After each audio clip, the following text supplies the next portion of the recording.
Em 1962, 3 homens realizaram a fuga mais famosa da história da prisão de Alcatraz. Os nomes deles eram Frank Morris, John Anglin e Clarence Anglin. O que quase ninguém sabe é que alguns anos depois surgiram histórias de que eles foram vistos na floresta amazônica. Mas essas histórias não falavam apenas de um tesouro, falavam também de criaturas que existem na floresta, esperando por quem entra nela. Capítulo 1. A fuga de Alcatraz. Junho de 1962. No meio da Baía Gelada de São Francisco, existia uma prisão que o governo dizia ser impossível de escapar. Penitenciária Federal de Alcatraz, uma ilha cercada por água congelante, correntes fortes e guardas armados. Durante décadas ninguém havia conseguido sair dali com vida, mas naquela noite, 3 homens estavam prestes a tentar. Os nomes deles eram Frank Morris, John Anglin, Clarence Anglin. Durante meses, os 3 haviam preparado tudo em segredo. Usando colheres roubadas da cantina, eles cavaram lentamente a parede de concreto de suas celas. Cada noite removiam um pouco mais. Cada noite escondiam os pedaços de parede dentro das calças e espalhavam pelo pátio. Para enganar os guardas, criaram algo ainda mais impressionante. Cabeças falsas, feitas de papel machê, sabão, pasta de dente e fios de cabelo roubados da barbearia da prisão. As cabeças foram colocadas nos travesseiros. Quando os guardas passassem durante a noite, pareceria que os 3 ainda estavam dormindo. Enquanto isso, atrás das paredes de suas celas, um túnel já estava aberto. O plano era simples, mas extremamente arriscado. Escapar das celas, subir pelos dutos de ventilação, chegar ao telhado da prisão, descer até o lado da ilha e então atravessar a baía em uma jangada improvisada, uma jangada feita com mais de 50 capas de chuva roubadas, costuradas e coladas. Quando o relógio da prisão marcou pouco depois da meia-noite, o plano começou. Frank Morris foi o primeiro a sair da cela. Ele empurrou a grade falsa que escondia o buraco na parede. Passou pelo túnel estreito e desapareceu na escuridão atrás da prisão. Minutos depois, os irmãos Anglin fizeram o mesmo. Os 3 avançaram pelos corredores de manutenção silenciosos. Cada passo podia significar o fim. Se um guarda encontrasse eles, seriam baleados na hora. Mas naquela noite, o silêncio parecia estar do lado deles. Depois de subir pelos dutos estreitos, finalmente chegaram ao telhado da prisão. O vento frio da baía batia forte. Lá embaixo, as águas negras de São Francisco se moviam lentamente. Eles desceram pelo lado da ilha e começaram a inflar a jangada improvisada. Era o momento sem volta. Se a jangada afundasse, se as correntes os puxassem, se a água congelante parasse seus corpos, ninguém jamais saberia. Frank foi o primeiro a entrar, depois John, depois Clarence. A pequena embarcação se afastou lentamente da ilha. A prisão ficou menor atrás deles, e em poucos minutos as luzes de Alcatraz desapareceram na neblina. Na manhã seguinte, quando os guardas fizeram a contagem, os 3 homens ainda pareciam estar dormindo em suas camas, mas quando um guarda tocou em uma das cabeças, ela rolou pelo chão. A maior fuga da história de Alcatraz havia acontecido. Oficialmente, o governo declarou que os 3 provavelmente morreram no mar, mas ao longo dos anos, muitos acreditaram em outra possibilidade, que eles sobreviveram, que desapareceram e que foram parar em lugares onde ninguém jamais imaginaria procurar. Capítulo 2. Meses desaparecidos. Depois da fuga da Penitenciária Federal de Alcatraz, ninguém jamais encontrou os corpos de Frank Morris, John Anglin e Clarence Anglin. Oficialmente, o governo disse que os 3 haviam morrido afogados, mas essa era apenas uma suposição, porque nenhum corpo foi encontrado. E por muitos anos, rumores começaram a surgir. Histórias de homens que diziam ter visto 3 estrangeiros viajando pela América Central. Homens que evitavam perguntas, que pagavam sempre em dinheiro, que nunca ficavam muito tempo no mesmo lugar. Durante meses, os 3 passaram por portos pequenos, vilarejos esquecidos e cidades barulhentas da América Latina. Eles aprenderam a viver nas sombras, mudavam de nome, mudavam de aparência e nunca falavam sobre o passado. Frank Morris, sempre o mais inteligente dos 3, sabia que sobreviver não era suficiente. Eles precisavam de algo mais, dinheiro suficiente para desaparecer de vez. Foi em uma dessas cidades portuárias, meses depois da fuga, que o destino mudou. Era um bar pequeno, cheio de exploradores, marinheiros e homens que viviam contando histórias exageradas. Frank estava sentado em silêncio, bebendo devagar. John e Clarence jogavam cartas em outra mesa. Foi então que um grupo de homens entrou no bar. Exploradores. Pelas roupas sujas de lama e pelos mapas espalhados na mesa, era claro que vinham de alguma expedição. Eles falavam alto, riam, e depois de algumas bebidas, começaram a contar histórias. No começo eram histórias comuns, animais da selva, tempestades, mosquitos. Mas então um deles mencionou algo diferente, um tesouro. Um dos exploradores abriu um mapa velho sobre a mesa. A voz dele baixou um pouco, como se não quisesse que todos escutassem. Ele disse que existia uma antiga lenda sobre uma região profunda da floresta amazônica, uma região onde exploradores antigos haviam escondido uma enorme quantidade de ouro. Alguns diziam que eram moedas coloniais, outros falavam em barras de ouro. Mas o mais curioso não era o tesouro, era o motivo pelo qual ninguém conseguia encontrá-lo. Segundo os exploradores, a própria floresta parecia impedir que alguém chegasse até lá. Homens se perdiam, expedições desapareciam, e muitos voltavam dizendo que tinham visto coisas na mata que não conseguiam explicar. Criaturas, sombras, histórias que os moradores locais contavam havia séculos. Frank ouviu tudo em silêncio, sem demonstrar interesse. Mas quando os exploradores saíram do bar, ele se levantou lentamente, pegou seu copo e foi até a mesa onde o mapa havia ficado esquecido por alguns minutos. Ele olhou para o papel. Linhas antigas, anotações em espanhol e um símbolo marcado bem no centro da floresta. Frank voltou para a mesa onde os irmãos Anglin estavam, sentou e falou em voz baixa. Talvez a gente tenha acabado de encontrar a nossa saída. John franziu a testa. Saída de quê? Frank respondeu calmamente. Da vida de fugitivo. Clarence olhou para ele. E como exatamente um mapa velho vai fazer isso? Frank colocou o dedo no centro da mesa, como se estivesse apontando para algo invisível, e disse apenas uma palavra. Ouro. Por alguns segundos, os três ficaram em silêncio. Do lado de fora do bar, a chuva começava a cair. A selva estava a milhares de quilômetros dali, mas sem saber, naquela noite, os três homens já haviam decidido entrar nela, e a floresta amazônica era um lugar onde nem todos que entravam conseguiam sair. Capítulo 3. A cidade e a primeira lenda. A viagem até o Brasil levou semanas. Frank Morris sempre mantinha o mapa dobrado dentro da mochila. Ele quase não falava sobre o tesouro, mas todos sabiam que era aquilo que os guiava. Os três viajaram de caminhão, barco e até a pé por diferentes regiões da América do Sul, sempre evitando a tensão, sempre seguindo em direção ao norte do Brasil. Quanto mais avançavam, mais o mundo parecia mudar. As cidades ficavam menores, as estradas desapareciam e a vegetação começava a dominar tudo. Até que um dia, depois de uma longa viagem por um rio largo e silencioso, eles chegaram a uma pequena cidade, uma cidade esquecida no meio da floresta. Casas simples de madeira, ruas de terra, algumas poucas luzes fracas iluminando a noite.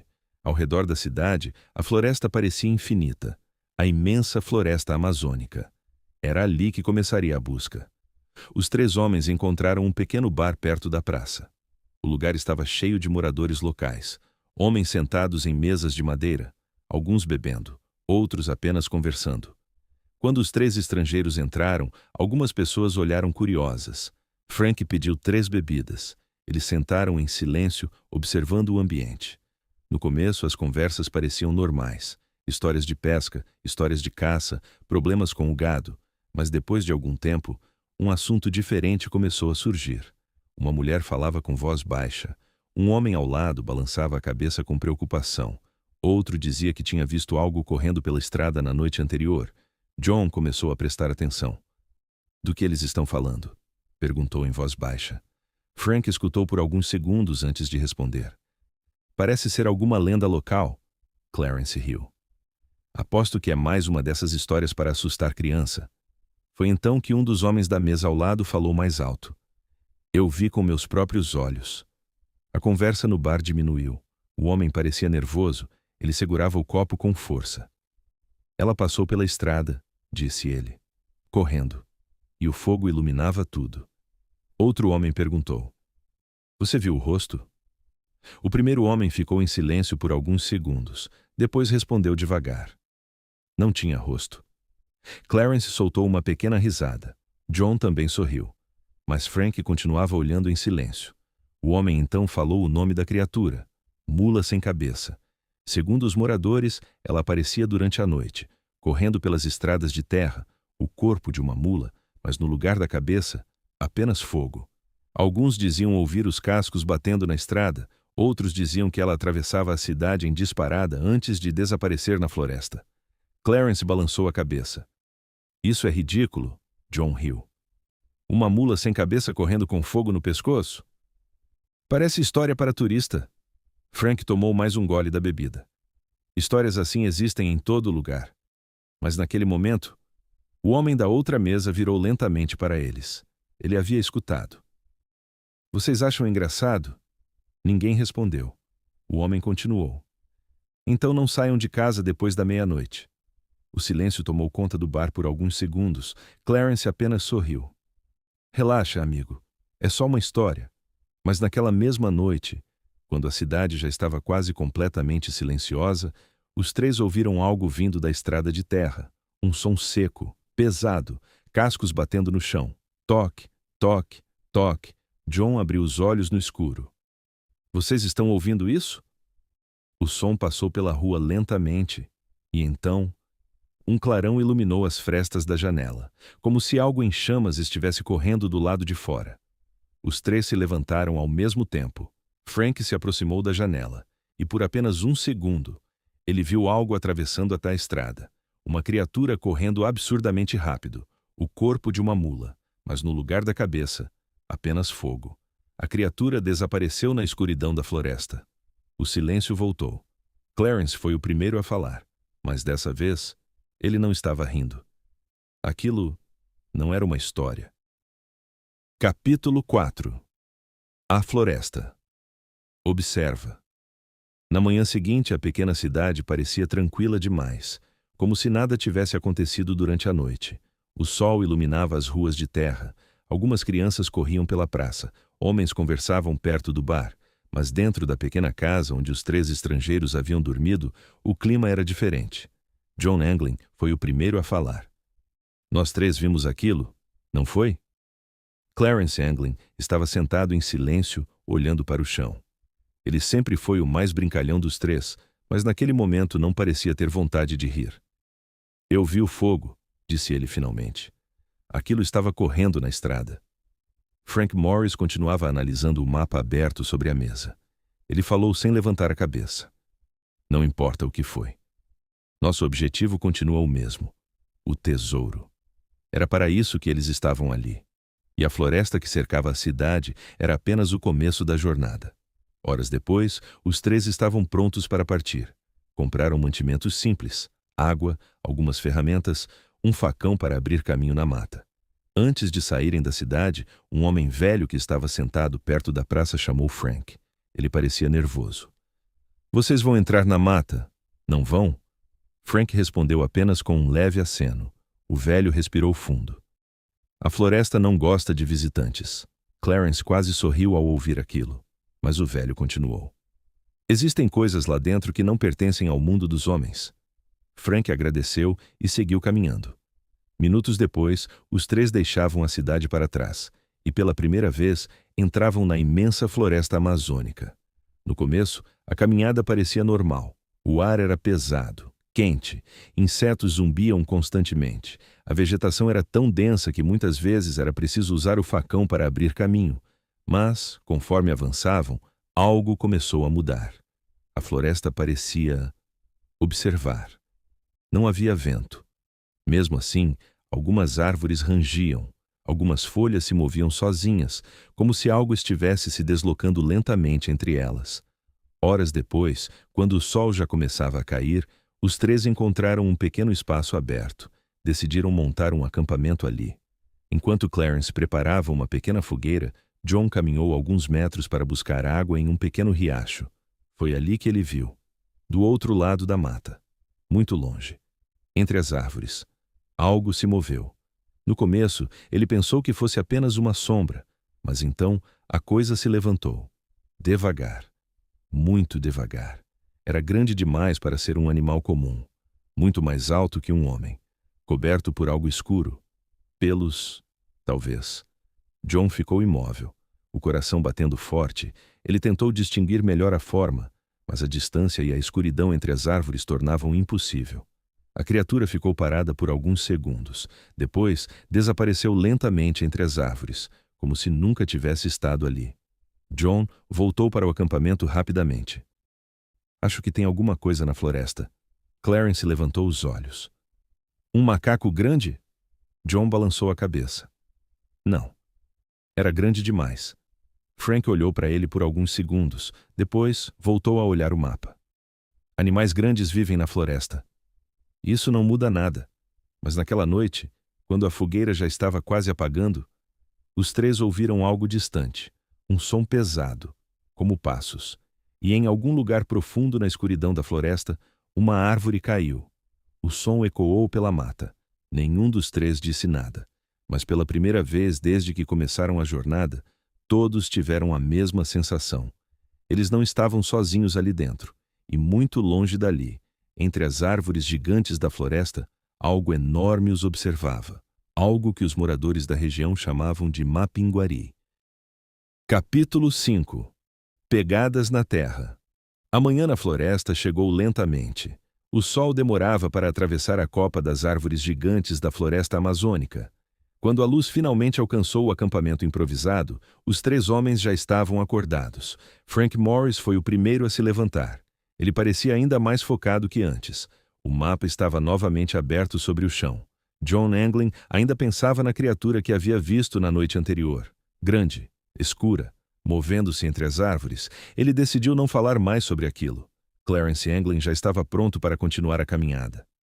Quanto mais rápido encontrarmos esse ouro, mais rápido saímos daqui, disse ele. Frank concordou. Pouco tempo depois, os três já estavam novamente caminhando pela mata fechada.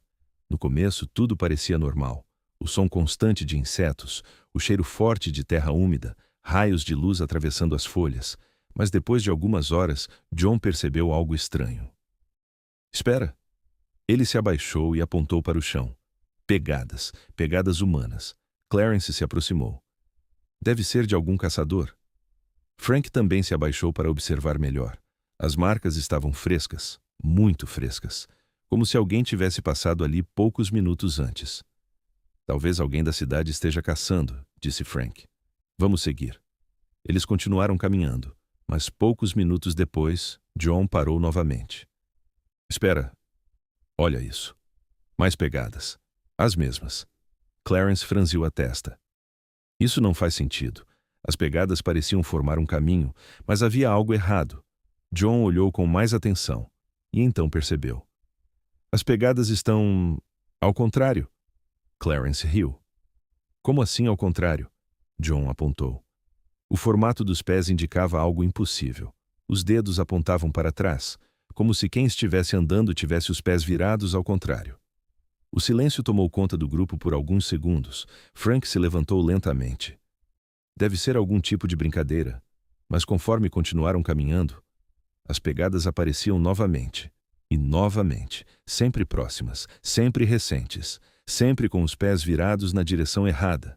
Clarence começou a ficar irritado. Tá bom? Quem quer que esteja fazendo isso já entendi a piada. Ele olhou ao redor da floresta. Pode aparecer. Nenhuma resposta. A floresta permaneceu completamente silenciosa. Então, um som surgiu. Um assobio. Curto. Agudo. Vindo de algum lugar entre as árvores, John virou rapidamente. Vocês ouviram isso? Outro assobio. Dessa vez de outra direção. Clarence apertou o facão na mão. Isso já não está mais engraçado. Frank continuava observando o chão, as pegadas, os pés invertidos, e então ele finalmente falou o nome que havia ouvido na cidade, uma lenda da floresta. Curupira. Segundo as histórias locais, era um espírito da floresta, um protetor, conhecido por confundir caçadores e invasores, sempre deixando pegadas com os pés virados para trás, para que ninguém pudesse seguir seu caminho.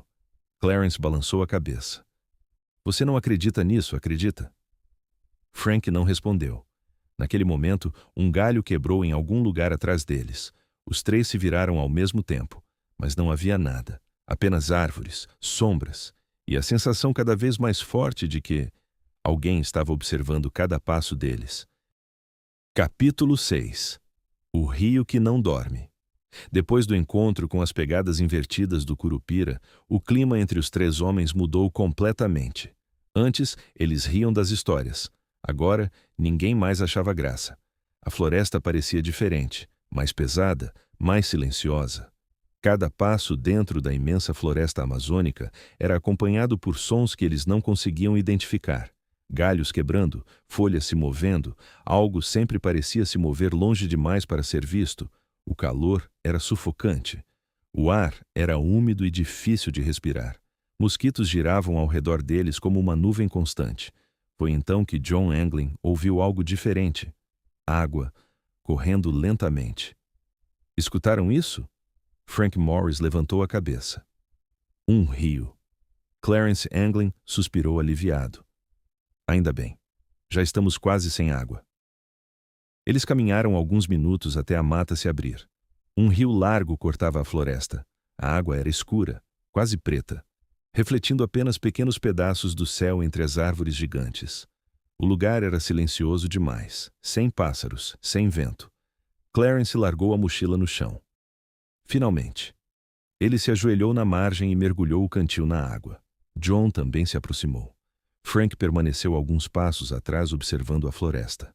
Algo naquele lugar não parecia certo. Clarence começou a encher o cantil. Foi quando percebeu algo estranho. A água se moveu. Uma sombra passou lentamente sob a superfície. Ele congelou. Ei! Vocês viram isso? John se inclinou para olhar. A sombra desapareceu. Deve ser um peixe.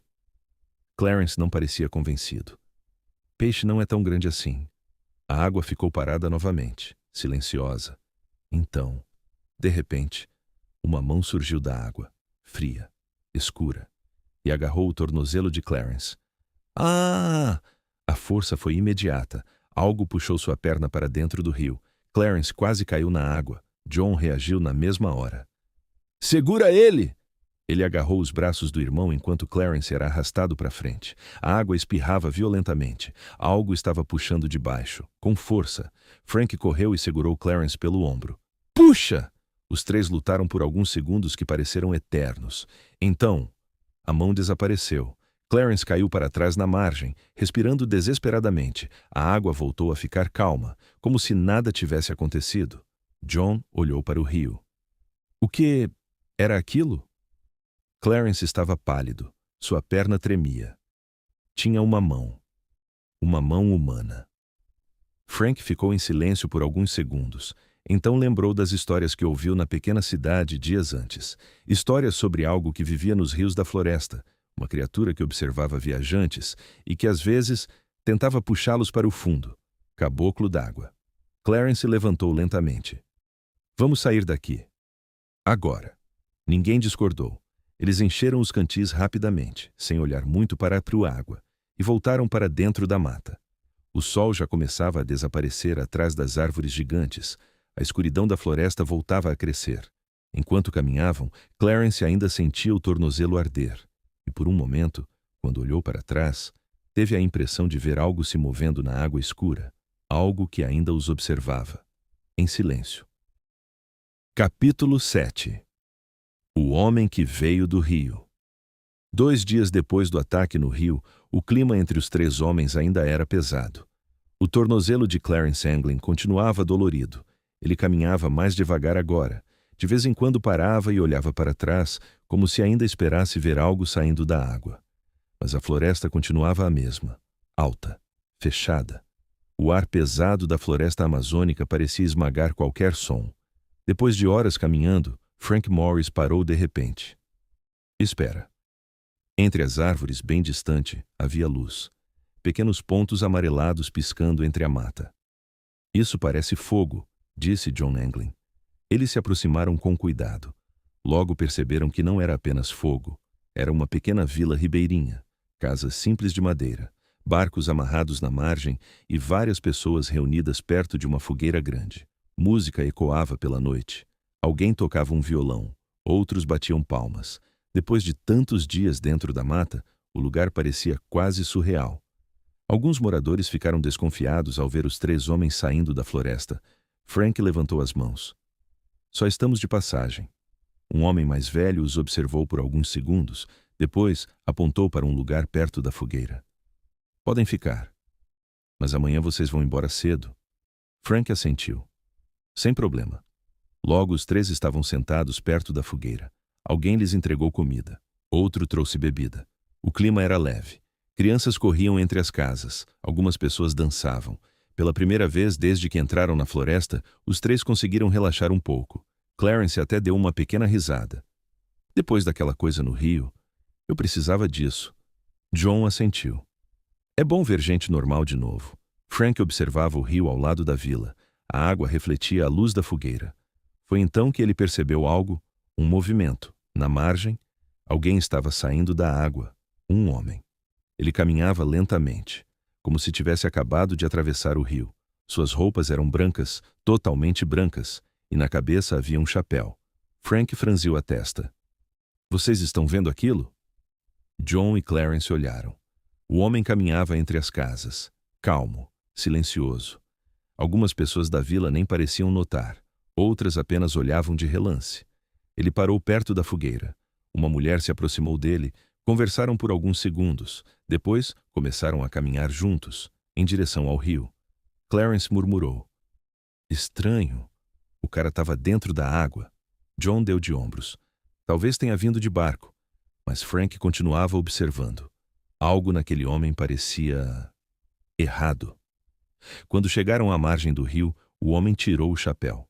Por um instante, a luz da fogueira iluminou seu rosto. Frank congelou. A cabeça dele parecia estranha, arredondada, lisa, quase sem cabelo. A mulher também pareceu confusa. O que foi? Perguntou Clarence. Mas antes que Frank respondesse, o homem entrou na água, até os joelhos, até a cintura. Então algo aconteceu. O corpo dele se curvou, os braços desapareceram na água, a silhueta mudou. A mulher deu um passo para trás, confusa, assustada. E então, uma grande forma saltou na superfície do rio. Um animal, liso, grande, rosado, antes de mergulhar novamente na escuridão.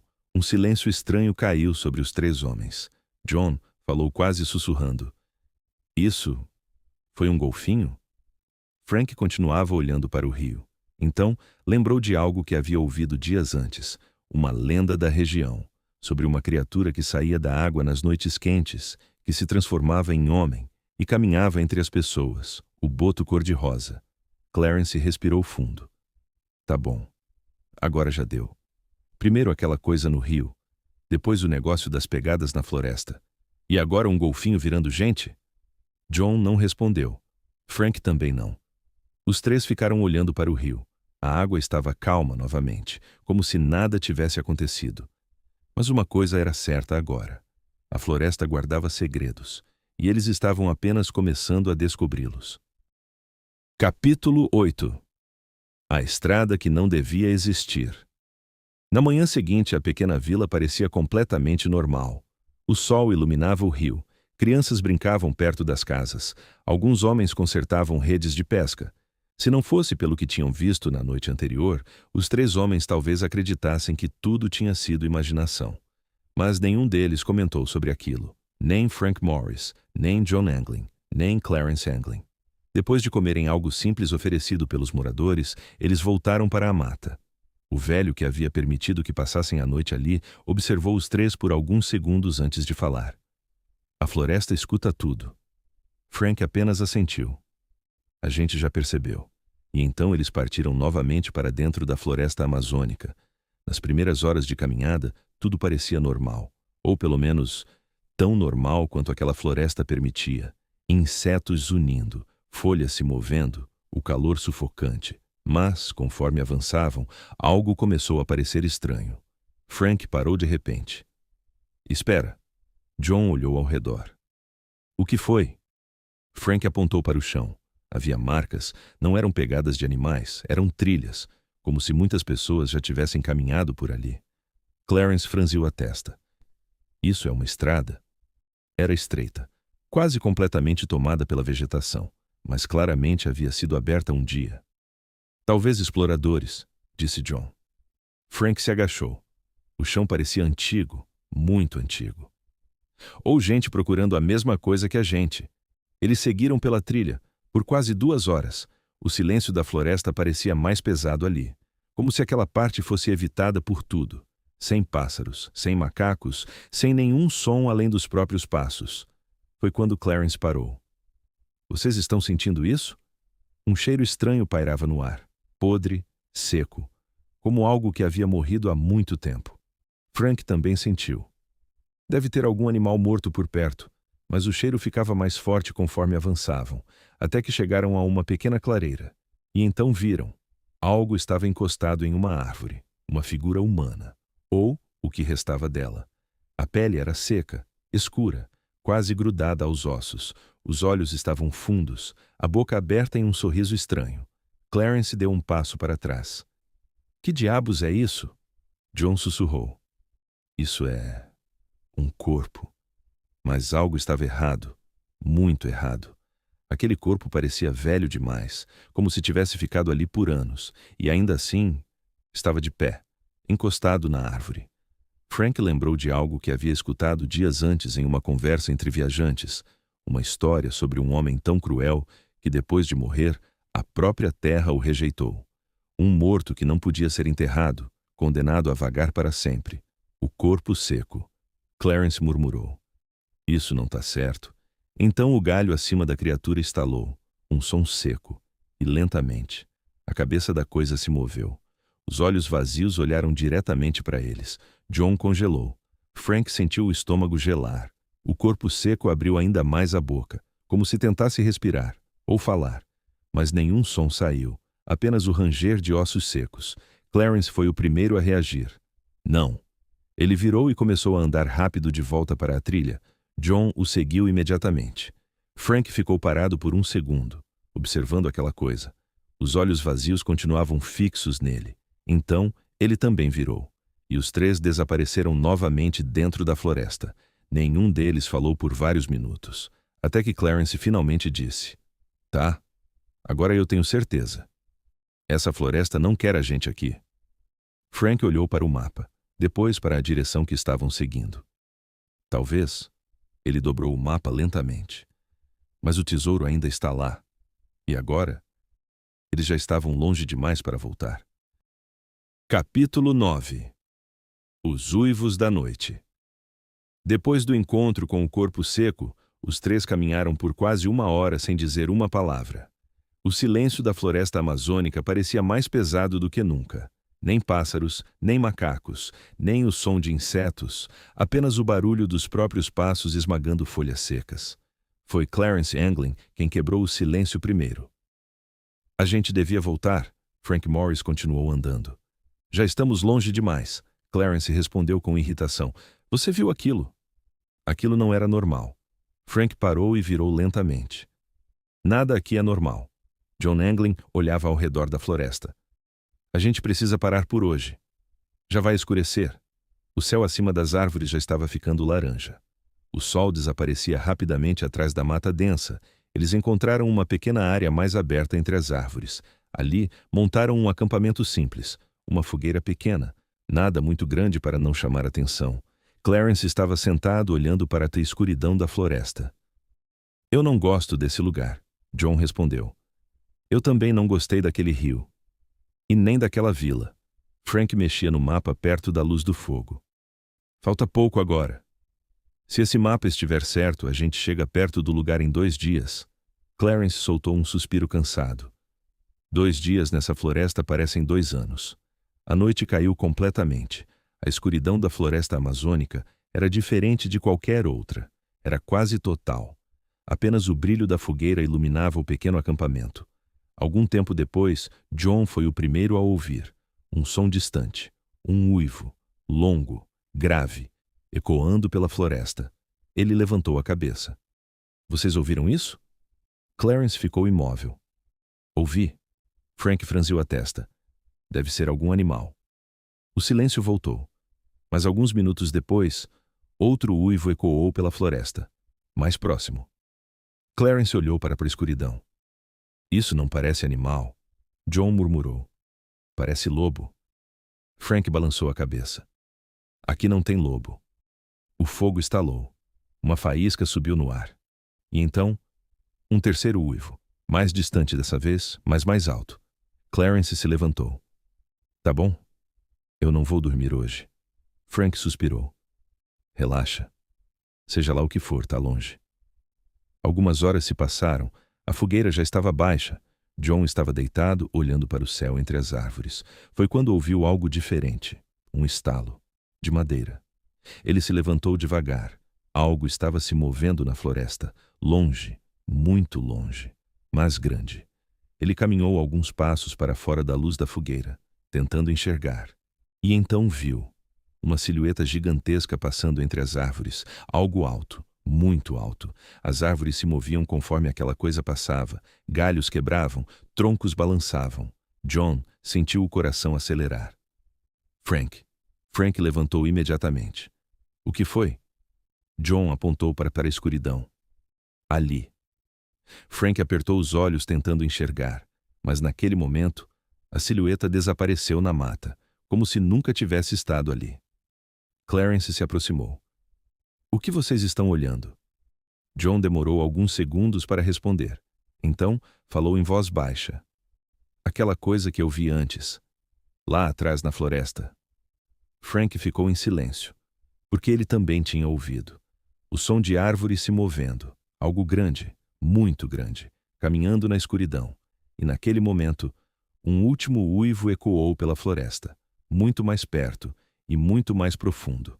Os três ficaram completamente em silêncio, porque agora tinham certeza de uma coisa: eles não estavam sozinhos naquela parte da floresta.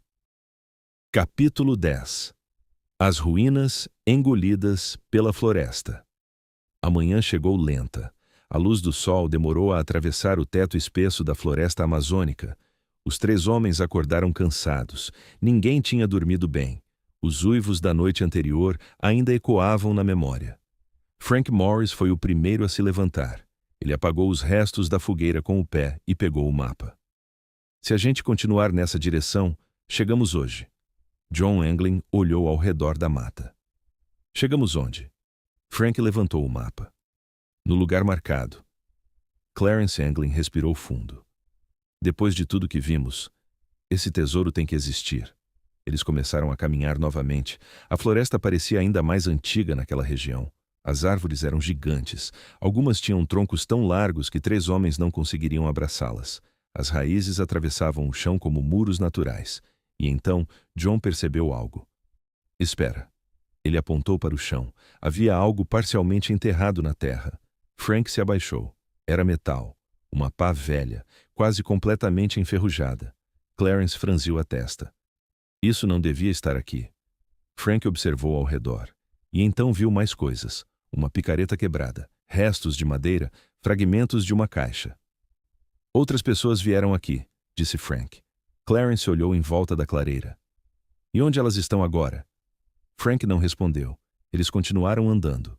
Pouco depois, encontraram algo ainda mais estranho. Um esqueleto, sentado contra uma árvore. As roupas estavam rasgadas pelo tempo. Ao lado dele, havia um pequeno saco de couro. John se aproximou com cuidado. Dentro do saco havia algumas moedas antigas. Ouro. Clarence arregalou os olhos. Então é real. Frank observava a direção da mata à frente. E estamos perto. Eles caminharam por mais alguns minutos, até que a floresta começou a mudar. O chão ficou irregular. Grandes pedras surgiam entre as raízes das árvores, pedras grandes demais para serem naturais. John passou a mão por uma delas. Isso foi cortado. Frank olhou ao redor. E então percebeu. Aquilo não era apenas pedra, eram paredes, antigas, quebradas, cobertas por musgo e raízes gigantes. As árvores tinham crescido através delas, a floresta havia engolido tudo, mas ainda era possível reconhecer o lugar. Ruínas, muito antigas. Clarence falou quase em sussurro. Isso é uma cidade? Frank caminhou alguns passos entre as pedras, colunas quebradas, arcos desmoronados. Estátuas irreconhecíveis cobertas por séculos de vegetação.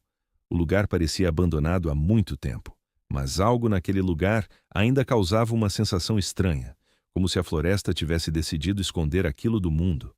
Frank abriu o mapa novamente, olhou para as ruínas, depois para um ponto específico no desenho, e então apontou. Ali. No centro das ruínas havia uma estrutura maior, metade soterrada pela terra e pelas raízes. Uma escadaria de pedra descia para dentro da escuridão. John olhou para o buraco. Subterrâneo. Clarence respirou fundo. Então é lá. Frank começou a caminhar em direção à escadaria, mas então John parou. Espera. Frank virou. O que foi? John olhava para a floresta atrás deles, em silêncio. Eu ouvi alguma coisa. Clarence ficou tenso imediatamente. Uivos. John balançou a cabeça. Não. Algo maior. Um som distante ecoou pela mata, o barulho de um tronco se quebrando, depois outro, e outro. Frank olhou para a floresta, e pela primeira vez desde que chegaram às ruínas, sentiu um arrepio, porque agora ele tinha certeza de uma coisa. Aquela coisa enorme que John tinha visto antes estava mais perto agora, muito mais perto. O Mapinguari também estava naquelas ruínas, e ele estava se aproximando. Capítulo 11. O templo sob a floresta. O som do tronco quebrando ecoou mais uma vez pela floresta amazônica. Os três homens ficaram imóveis. Ninguém falou. Ninguém respirou fundo. Apenas escutaram. Mas depois de alguns segundos, silêncio novamente.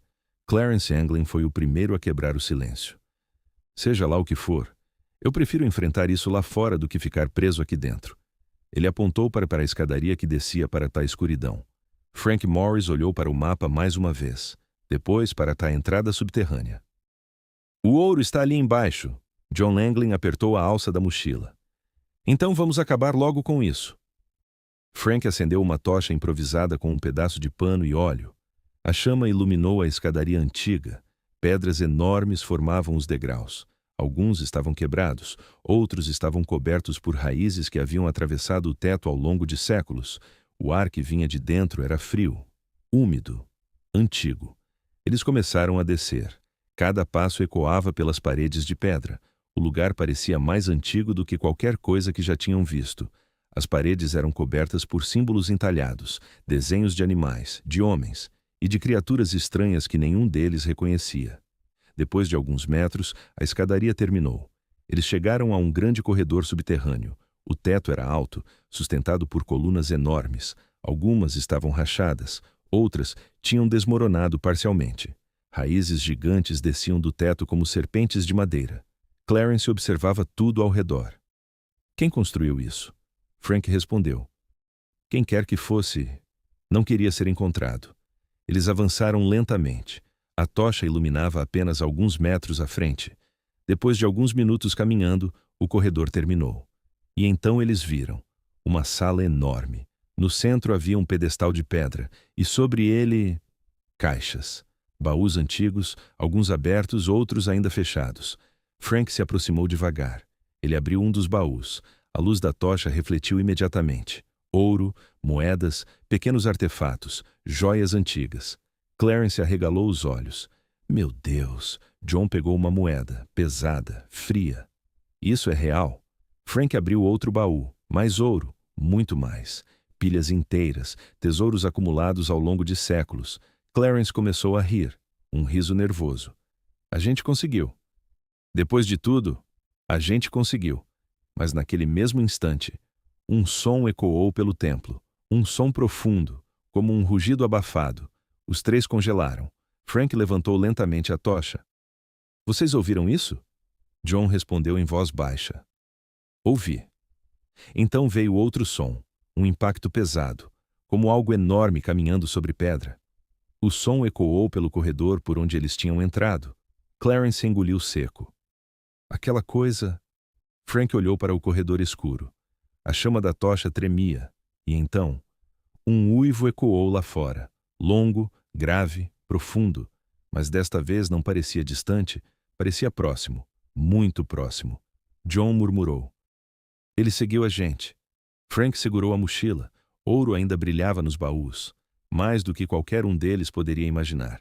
Mas naquele momento, todos perceberam a mesma coisa. Eles tinham encontrado o tesouro. Agora precisavam sair vivos dali.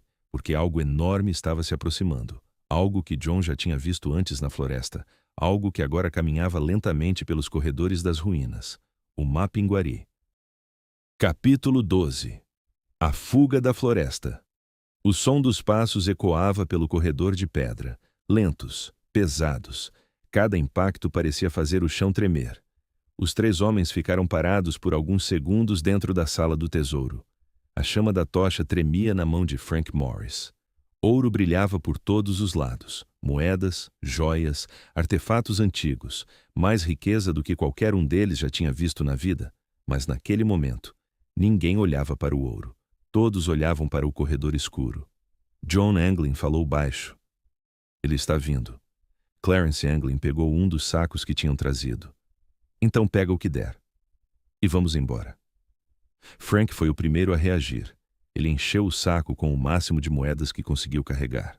John fez o mesmo. Clarence pegou algumas joias e pequenas barras de ouro. O som voltou. Mais perto. Muito mais perto. Um arranhão profundo ecoou pelas paredes de pedra, como se algo enorme estivesse raspando o corpo nas paredes estreitas do corredor. Frank apagou metade da tocha no chão para diminuir a luz. Vamos. Eles correram em direção ao corredor.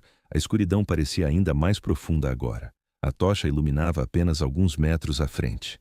Quando chegaram ao início do corredor, ouviram um rugido. Grave. Profundo. E então viram, lá no fundo da escuridão, uma silhueta gigantesca, alta, coberta por pelos escuros. Os olhos brilhavam refletindo a luz da tocha. E o cheiro? Um cheiro forte, podre, como terra molhada e carne velha. Clarence sussurrou. Meu Deus! A criatura deu um passo. O chão tremeu. Era enorme, muito maior do que qualquer animal que eles já tinham visto. O Mapinguari. John foi o primeiro a correr. Agora! Os 3 dispararam pelo corredor.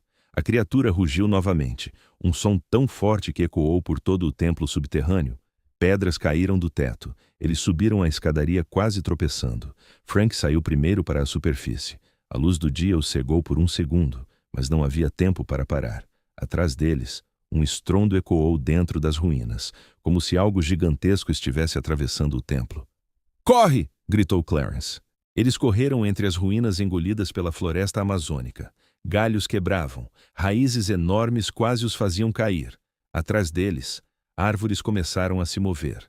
Troncos inteiros balançavam. Algo gigantesco estava atravessando a floresta, perseguindo. Frank ouviu um uivo, muito perto agora. John olhou para trás por um segundo e viu a criatura parada entre 2 árvores gigantes, observando, respirando pesado.